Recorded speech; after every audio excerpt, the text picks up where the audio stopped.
Nos encontramos en el mero centro.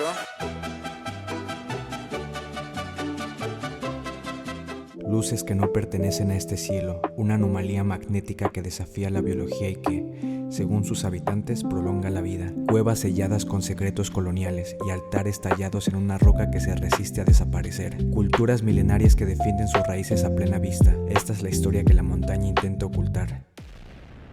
A simple vista es solo uno de los monolitos más grandes del mundo, un adorno para las fotos de miles de turistas cada fin de semana. Pero si te quedas en silencio y miras de cerca, la piedra empieza a contar otra historia. Esconde algunos de los mayores misterios de la historia. Algunos dicen que es un vórtice de energía incomprensible. Otros aseguran que sus cuevas esconden tesoros coloniales que nadie ha podido reclamar. Se habla de luces en el cielo nocturno, de avistamientos que el pueblo prefiere callar y de rostros tallados en la roca por supuestas entidades que no pertenecen a este mundo.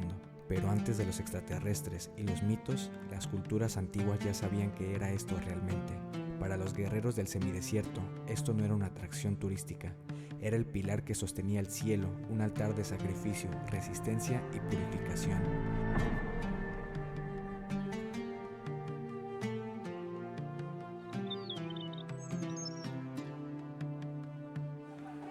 Cada vez más cerca.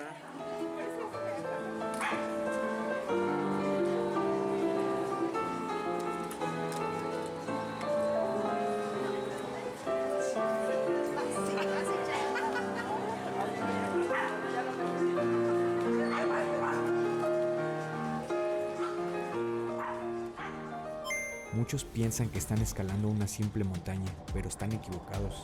Lo que realmente están pisando es el núcleo petrificado de un gran volcán de hace 10 millones de años. La tierra escupió magma tan densa que se asfixió desde adentro. El tiempo, el viento y la destrucción devoraron la montaña exterior entera y solo quedó su esqueleto. Estás viendo una roca que sobrevivió al fin de su propio mundo. La gente por acá que hay avistamientos, ¿no? Sí. No siempre, pero han llegado a ver. Últimamente, pero sí se han llegado a presenciar. A Ya presenciar. tiene bastantes años que sí se... Por el 2015, 2018, digamos que no son sucesos que pasen muy a frecuente. Pero han pasado. Sí han pasado. Ya nos deja pensando, ¿no? Porque realmente es como una luz que se queda ahí. No, pues eso es lo más extraño, ¿no? Pues sí, porque realmente pues, un avión o algo así. No va a ser. No, no va a poder estar ahí bastante tiempo.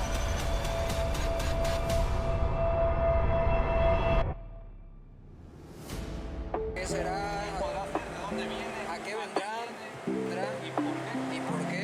Esto de la cueva que dice que se ha encontrado, aún no es comprobada, pero hay bastantes teorías. Teorías y de hecho también lo que es la gente ya grande de aquí del pueblo, se dice que en la parte trasera se encuentra una cueva donde supuestamente hay dinero.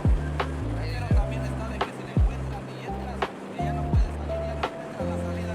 O sea, como si hubiera tipo maldiciones. Para entender los secretos de una montaña no basta con mirarla de lejos, tienes que recorrer sus cicatrices y escuchar a los que navegan su falda todos los días. Lo que más me llama la atención es ver algo que les llama la atención a esos seres. Precisamente por algo viene. esa presencia. Algo de lo que también llegué a escuchar es que hay mayor concentración aquí de energía Exactamente, se dice que es por la misma roca, por la misma que es la roca. que atrae toda esa energía. La misma gente de aquí, como dices, o sea, vive mucho más años de lo normal, Sí, ¿no? de lo normal. La verdad, el promedio aquí de vida de la gente que me ha tocado ver y que es originaria de aquí del pueblo, los que más han llegado a vivir son alrededor de 110 años. 110 años. Y pues se dice que es por lo mismo, por la energía que emite lo que es la peña de verdad. Aquí nací, pues aquí vamos a quedar. Aquí vamos a quedar, ¿no? Pues como debe ser, ¿no? Sí. Quizá la mente humana necesita inventar monstruos y maravillas para darle sentido a algo tan inmenso, o quizá hay un porcentaje de verdad que la ciencia moderna aún no ha alcanzado a medir. Sea lo que sea, la única forma de averiguarlo es subiendo a través de ella.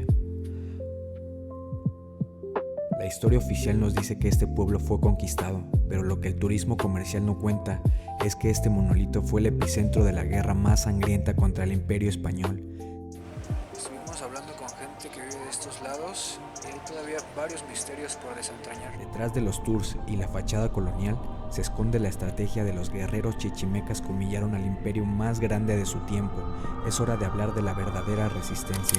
Los libros de texto nos vendieron la imagen del conquistador invencible, un muro de hierro y pólvora que aplastaba todo a su paso, pero la historia oficial esconde la otra cara de la moneda, el terror absoluto de ser un soldado español en la Ruta de la Plata, que salía de la Ciudad de México, pasaba por Querétaro, justo por la zona de Bernal, seguía por Guanajuato, llegaba a Zacatecas y eventualmente se extendía hasta Santa Fe, Nuevo México. Buenos días, hoy se escala la Peña de Bernal.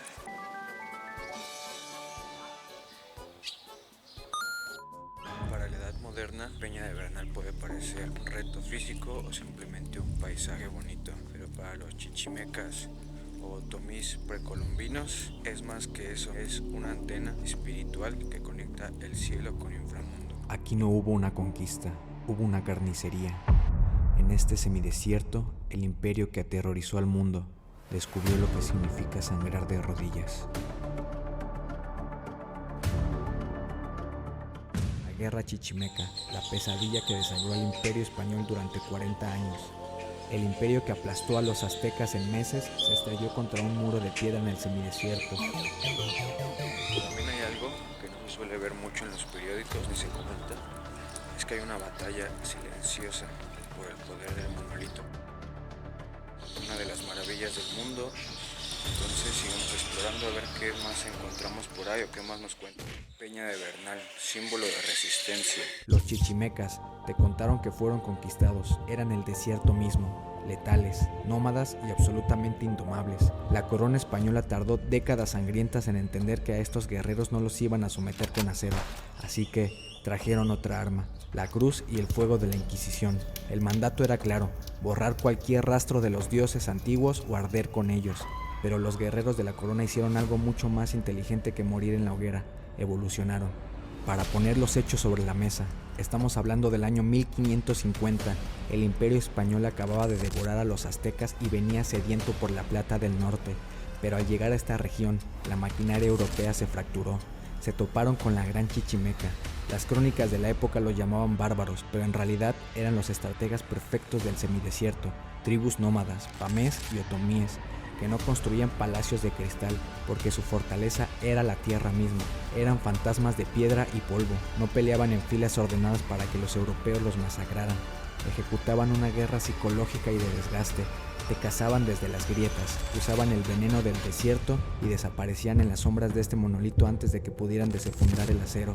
Su resistencia era tan feroz y letal que el imperio más grande del mundo tuvo que detenerse. La Inquisición y la corona no pudieron conquistarlos con la espada, tuvieron que comprar la paz y mandar frailes a plantar cruces, pero incluso en la aparente derrota, el guerrero nómada ganó. Camuflajearon a sus dioses detrás de los altares europeos. La cruz se quedó en el pueblo, pero la energía, la sangre y la verdadera devoción nunca bajaron de la montaña. El término chichimeca fue un apodo despectivo que les pusieron los mexicas, que a grandes rasgos significaba hijos de perros o bárbaros. Pero los españoles pronto descubrieron que el apodo ocultaba a la infantería ligera más letal del continente. No usaban armaduras, iban prácticamente desnudos, pintados de rojo y negro, camuflajeados con la tierra. Su arma principal era el terror. Sabían que no podían derrotar a un ejército español en campo abierto, así que atacaban las caravanas de la emboscada relámpago. Ahora sí, a iniciar la escalada.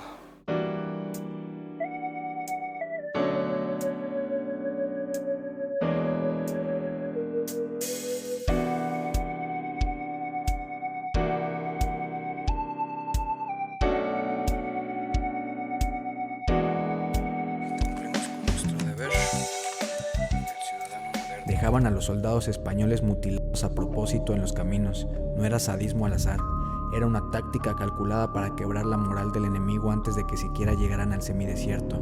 Mientras el español sufría de sed, insolación y agotamiento por cargar armaduras de metal en el desierto queretano, el chichimeca estaba adaptado a un entorno hostil. Se alimentaba de biznagas, mezquites, nopales y tunas. Su arco era tan poderoso que los cronistas españoles relataban cómo una flecha chichimeca podía atravesar una cota de malla europea de lado a lado. Usaban el entorno, incluyendo los laberintos de piedra de Bernal y sus alrededores, como una extensión de su propio ejército final. La paz comprada. Nadie los venció.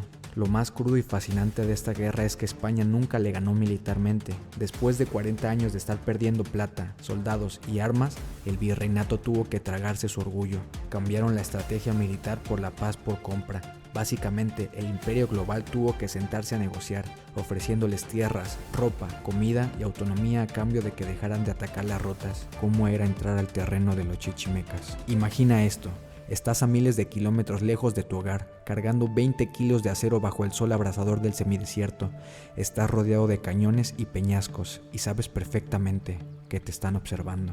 Los chichimecas no peleaban batallas, ejecutaban cacerías, eran estrategas implacables. La primera flecha no era para el soldado, era para el caballo. En un instante anulaban tu movilidad y la armadura europea se convertía en un horno de metal, en una trampa mortal. Usaban el terror como filo de su espada. Para la corona española, este semidesierto no fue una conquista, fue una trituradora de hombres, orgullo y plata. Aquí el depredador europeo descubrió lo que se siente ser la presa. No tenemos que imaginar el pánico de las tropas europeas. Ellos mismos lo dejaron escrito. Los archivos de la corona están llenos de cartas desesperadas enviadas al rey de España, relatando masacres ejecutadas por un enemigo sin rostro. Los capitanes escribían que era imposible pelear. Sus reportes describían emboscadas donde la muerte llegaba antes que el sonido. Caminaban por estos mismos senderos en un silencio asfixiante, sin ver absolutamente a nadie. El camuflaje de los guerreros nómadas era tan perfecto que se fundían con la piedra volcánica y el polvo del semidesierto. El único aviso que tenía el soldado español era un grito. Un alarido de guerra inhumano que rebotaba en los cañones y helaba la sangre. Pero para cuando el grito llegaba a sus oídos, ya era demasiado tarde. Los reportes dicen que antes de que el español pudiera alzar su arcabuz o buscar el origen del sonido, la mitad de sus hombres ya estaban en el suelo, atravesados por ráfagas de flechas que no sabían de dónde llovían. No los veían llegar, no los veían irse. En sus cartas no hablaban de enfrentarse a un ejército de hombres. Sentían que estaban siendo cazados por la montaña misma. Describían a los chichimecas no como tropas, sino como demonios de la tierra, pero la velocidad y el terror no eran sus únicas armas. Eran maestros de la manipulación psicológica. Sabían que el mayor punto ciego del imperio español no era su armadura, era su arrogancia. La táctica era brillante y suicida. Un pequeño grupo de guerreros nómadas se dejaba ver a plena luz del día en los caminos bajos, sin cobertura, fingiendo vulnerabilidad o inferioridad numérica. Para el soldado español, frustrado, desesperado por la gloria, esto parecía la oportunidad perfecta, un blanco fácil, así que cometían el error fatal. La furia y el ego los hacía romper la formación. Los europeos desenvainaban sus espadas, espoleaban a sus caballos y salían a cazarlos. Los chichimecas fingían pánico y huían, pero no corrían al azar. Los estaban arrastrando directamente a su terreno. Los guiaban hacia las zonas más escarpadas, hacia laberintos de roca volcánica como las faldas de esta misma peña de Bernal. En cuestión de minutos, el cazador europeo se daba cuenta de su error. Los caballos no podían subir por los desfiladeros. La armadura de 20 kilos que en el llano era su escudo, en la pendiente se convertía en un ancla de plomo que los dejaba sin aire. La formación militar perfecta se había desintegrado. Ahora estaban solos, exhaustos y dispersos entre las rocas. Y entonces la montaña cobraba vida. Los guerreros que fingían huir daban media vuelta. Ya no estaban en inferioridad, estaban en el terreno perfecto. El soldado español, asfixiado por su propia armadura, incapaz de maniobrar, entendía demasiado tarde que nunca fue una persecución, siempre fue una emboscada. Con el enemigo disperso, los guerreros del semidesierto salían de las grietas y los cazaban uno por uno. No los venció la fuerza bruta, los aniquiló su propia soberbia, guiada por los fantasmas de la roca. Dicen que la historia la escriben los vencedores, pero en el semidesierto la historia la escribieron los que tenían la tinta, porque con la espada fracasaron. Camina por cualquier pueblo mágico o zona turística de esta región. Lee los nombres de las calles, las plazas, las capillas. Todo lleva el apellido de los capitanes españoles, de los virreyes y de los frailes que juraron civilizar esta tierra. Han convertido la colonización en una marca turística, pero busca un solo monumento a los verdaderos dueños de este lugar. Busca una placa en honor al estratega otomí o al guerrero chichimeca que doblegó a la infantería más poderosa del planeta. No hay nada, cero, lo han borrado. Los redujeron a un simple pie de página llamándolos indios salvajes, porque para un imperio global, admitir que un grupo de nómadas del desierto los puso de rodillas Era una humillación que no podían permitir que el mundo supiera. Escondieron la verdad a simple vista. Pero hay cosas que no se pueden tapar con turismo ni con cruces. Quizá no necesitan una estatua de bronce en la plaza del pueblo. El bronce se oxida y las estatuas se caen. Pero esta roca de 10 millones de años sigue aquí, indomable. Y cada vez que alguien levanta la vista hacia este monolito, aunque no lo sepa, no está viendo un simple paisaje. Está viendo el único monumento que los invictos de la Gran Chichimeca, los guerreros del semidesierto, dejaron atrás. La montaña es su memoria. Los guerreros chichimecas se fundían con esta piedra para defender su libertad. Ya aquí es lo máximo donde se permite llegar.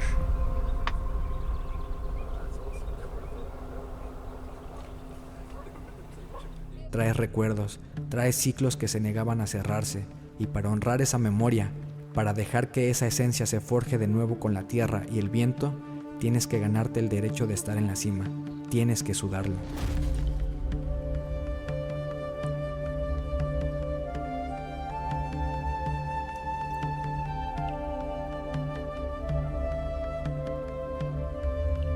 El turismo te vende el temazcal como una simple experiencia relajante, pero esto no es un simple spa. Esto, durante miles de años, fue una forja.